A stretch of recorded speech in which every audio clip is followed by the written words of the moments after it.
Welcome back to BucklesBerry Lemonade, the podcast where we serve up tales that are as chilling as they are true.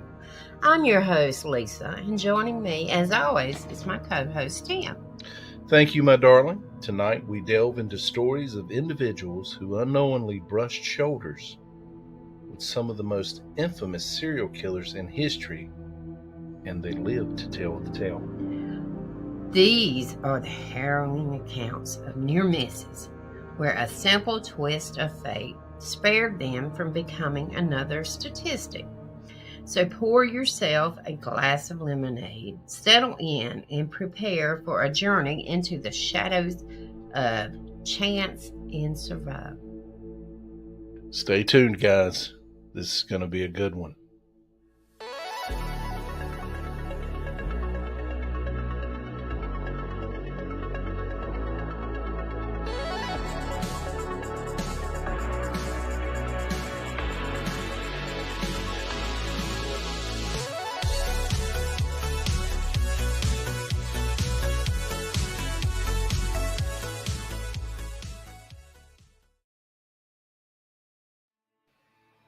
In the 1970s, a young couple embarked on a night hike in Provo Canyon, Utah, just seeking an adventure under the stars.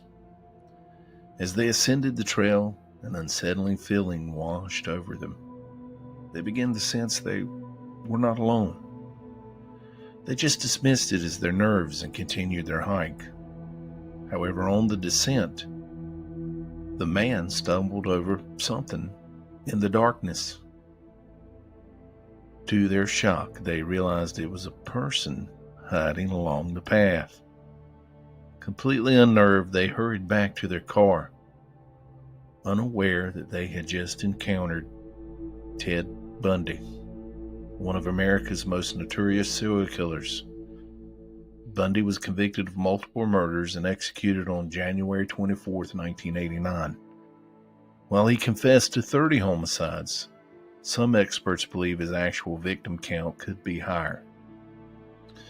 Now, this incident serves as a haunting reminder of the dangers that can lurk in the shadows, even in an innocent outing. A narrow escape from darkness. In the late 1970s, a Reddit user shared that their father attended high school with Jeffrey Dahmer. One evening, Dahmer extended a dinner invitation to the father, who declined due to an uneasy feeling about Dahmer's mother. Years later, upon Dahmer's arrest for heinous crimes, the father realized he had narrowly avoided a potentially dangerous situation. The following is the second encounter with Ted Bundy. In the early 1970s, Pam Bryan, a student at Brigham Young University in Provo, Utah, she experienced a chilling encounter that would haunt her for years. It was a rainy day. She happened to notice a well-dressed, handsome man seeking shelter under the Wilkinson Center's patio. As she approached, he engaged her in conversation, mentioning he was from out of town and needed to reach his car without getting his suit wet. Pam, being trusting and kind-hearted, agreed to walk him to the vehicle, sharing her umbrella with the handsome stranger.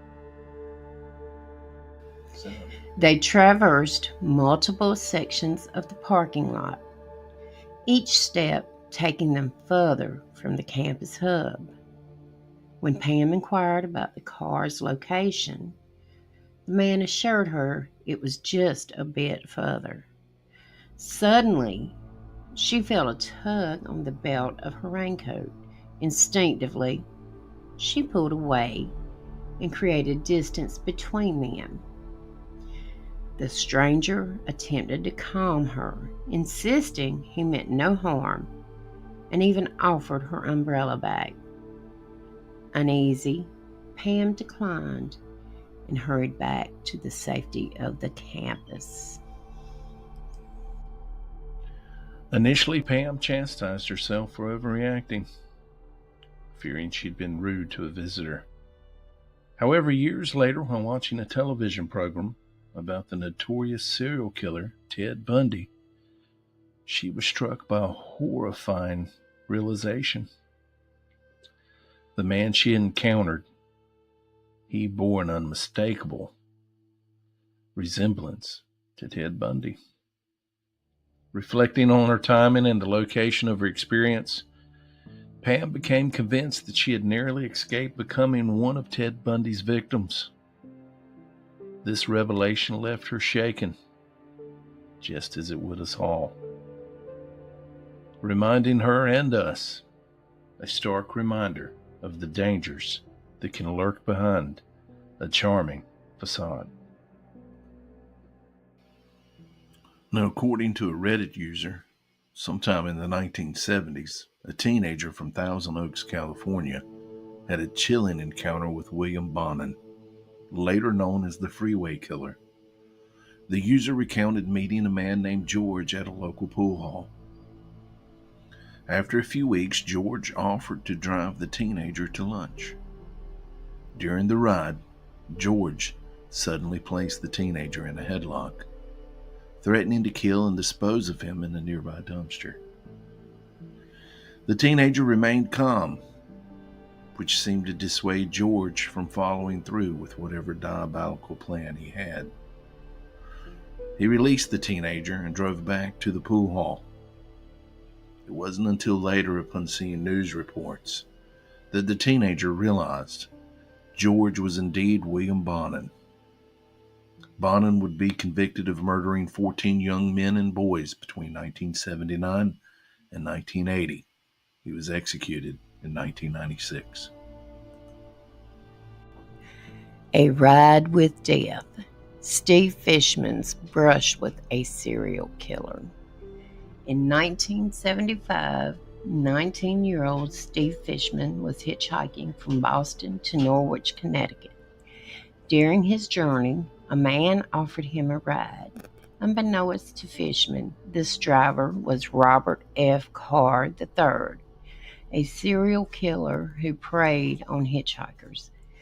Fishman sensed something unsettling during the ride, but managed to reach his destination unharmed. Weeks later, news broke of Carr's arrest and his confessions to multiple murders.